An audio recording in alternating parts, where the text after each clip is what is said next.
सर्वोच्च न्यायालय part 2।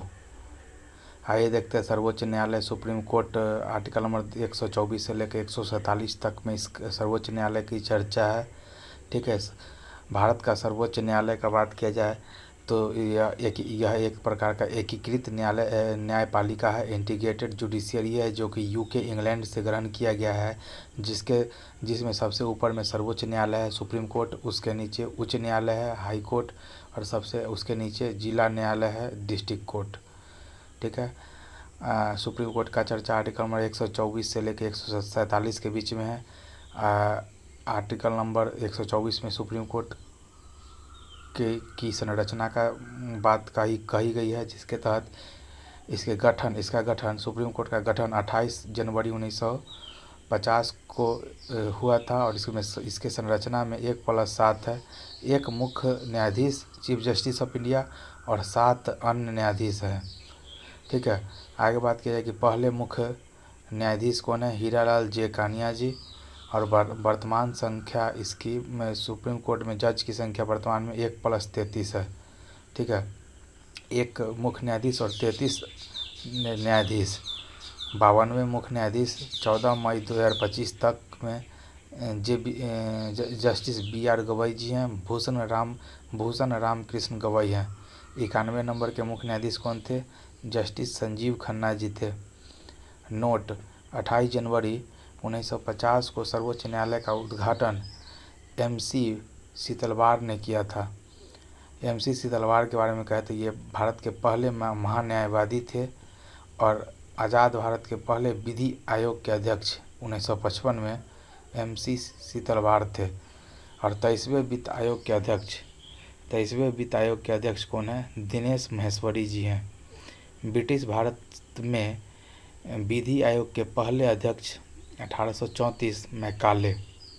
British Bharat में विधि आयोग के पहले अध्यक्ष 1834 में मैकाले विलियम बेंटिंग के समय में। और विधि आयोग का उल्लेख संविधान में नहीं है। विधि आयोग का उल्लेख संविधान में नहीं है। सुप्रीम कोर्ट कुछ पॉइंट।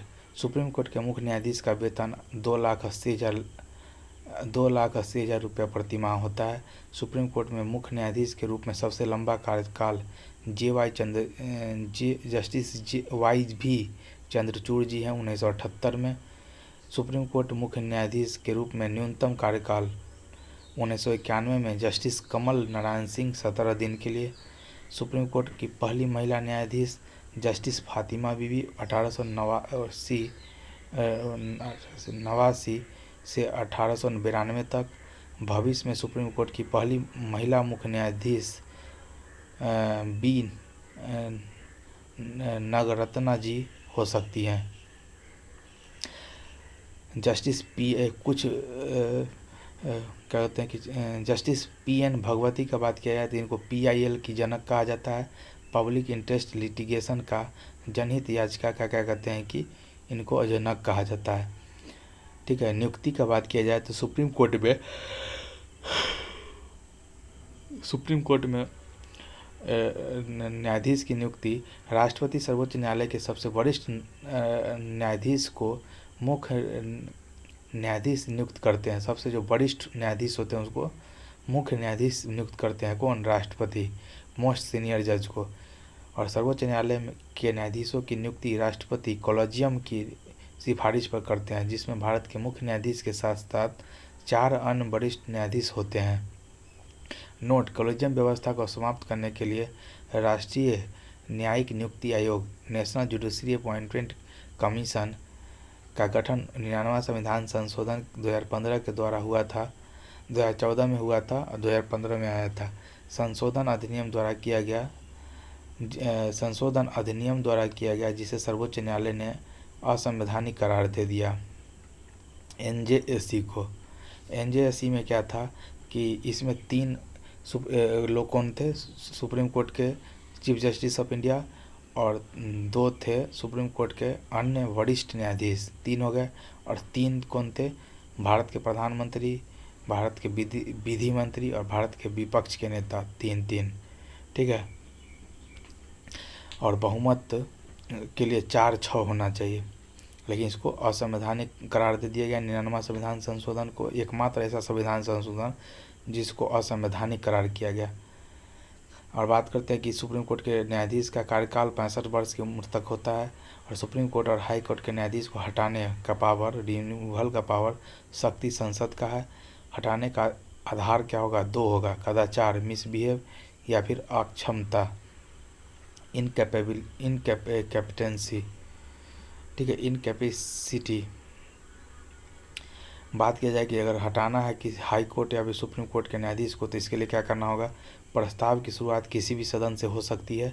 यदि प्रस्ताव की शुरुआत लोकसभा से होती है तो 100 सांसद हस्ताक्षर करेंगे।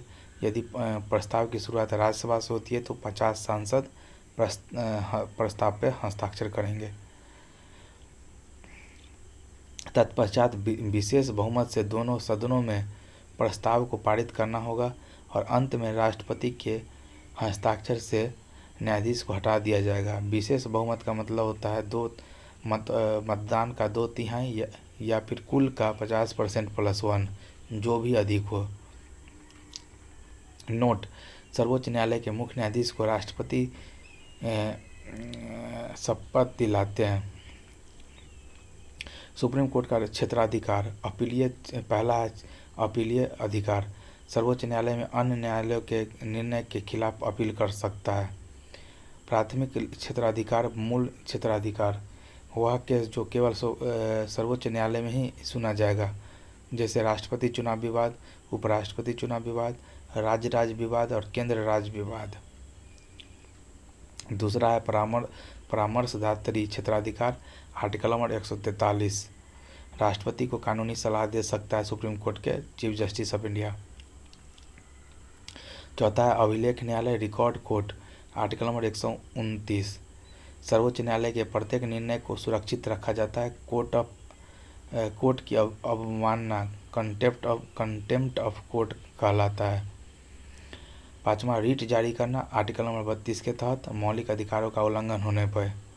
छठा है सर्वोच्च न्यायालय पूर्व में अपने दिए गए निर्णय को परिवर्तित कर सकता है, आर्टिकल नंबर 137 में कहा गया है। एग्जाम्पल, बेरुबाड़ी केस प्रस्तावना संविधान का भाग नहीं है, जबकि केशवानंद भारती केस में कहा गया प्रस्तावना संविधान का भाग है। न्यायाधीश की संख्या पहले वाले निर्णय से अधिक होनी चाहिए, ठीक है। इसके लिए क्या करना होता है? न्यायाधीश की संख्या पहले वाले निर्णय से अधिक होना चाहिए।